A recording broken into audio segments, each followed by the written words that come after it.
नमस्ते प्यारे बच्चों, सीआरएस ग्रुप में आपका हार्दिक स्वागत है। बच्चों, आज मैं आप लोगों को एक कहानी सुनाना चाहती हूँ, जो कहानी एक वक्ता और दर्शकों पर आधारित है। एक वक्ता अपने दर्शकों के समक्ष 20,000 रुपए की नोटों की गड्डी पैरों तले रगड़ देने के बाद भी दर्शकों से पूछता है कि इसे कौन कौन पाना चाहता है। कहानी इस प्रकार आगे बढ़ती है, तो सुनो कहानी। बार की बात है कि एक प्रसिद्ध वक्ता किसी शहर में आए हुए थे और सैकड़ों लोग उस वक्ता को सुनने के लिए आए हुए थे। वक्ता अपने दर्शकों के समक्ष एक 20,000 रुपए की नोटों की गड्डी हाथ में लिए हुए थे। उसने उस 20,000 नोटों की गड्डी को सभी को दिखाते हुए कहा कि कौन कौन इस नोटों की गड्डी को पाना चाहता है। लगभग सभी ने हाँ में जवाब दे दिया। उस वक्ता ने कहा, मैं आप में से किसी एक को यह नोटों की गड्डी देकर चला जाऊंगा। ऐसा कहकर उस नोटों की गड्डी को उन्होंने मरोड़ दिया।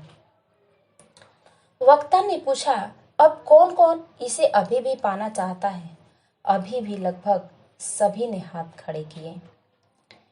उसने फिर उस नोटों की गड्डी को अपने जूतों से अच्छे से रगड़ दिया और फिर उस नोटों को मरोड़ दिया। उसने उस नोटों को उठाया और दोबारा उस भीड़ के समक्ष दिखाकर दोबारा पूछा, अब कौन कौन इसे अभी भी पाना चाहता है? क्योंकि अब की बार तो वह नोटों की गड्डी गंदा और मरोड़ा हुआ था। अभी भी लगभग सभी ने हाथ खड़े किए। यह देखकर वक्ता ने भीड़ को संबोधित करते हुए कहा कि मैंने इस नोटों के साथ जाने क्या क्या व्यवहार किया। मैंने अपने जूतों तले रगड़ दिया, मिट्टी में लथेड़ दिया, नोटों को मरोड़ दिया, और फिर भी आप इस नोटों को पाना चाहते हो। जानते हो क्यों? क्योंकि लाख मरोड़ने पर भी, लाख मिट्टी लगाने के बाद भी इस नोटों की कीमत में कोई परिवर्तन नहीं आया है। अभी भी इस नोटों की कीमत 20,000 रुपए ही है। इसलिए आप सभी लोग इस नोटों को पाना चाहते हो। बच्चों, इस कहानी से हमें क्या शिक्षा मिलती है?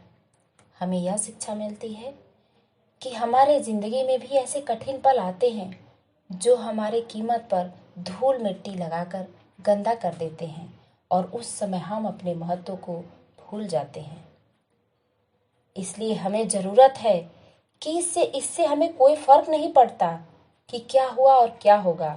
केवल हम अपनी कीमत को ना भूलें और कदम से कदम मिलाकर आगे बढ़ें।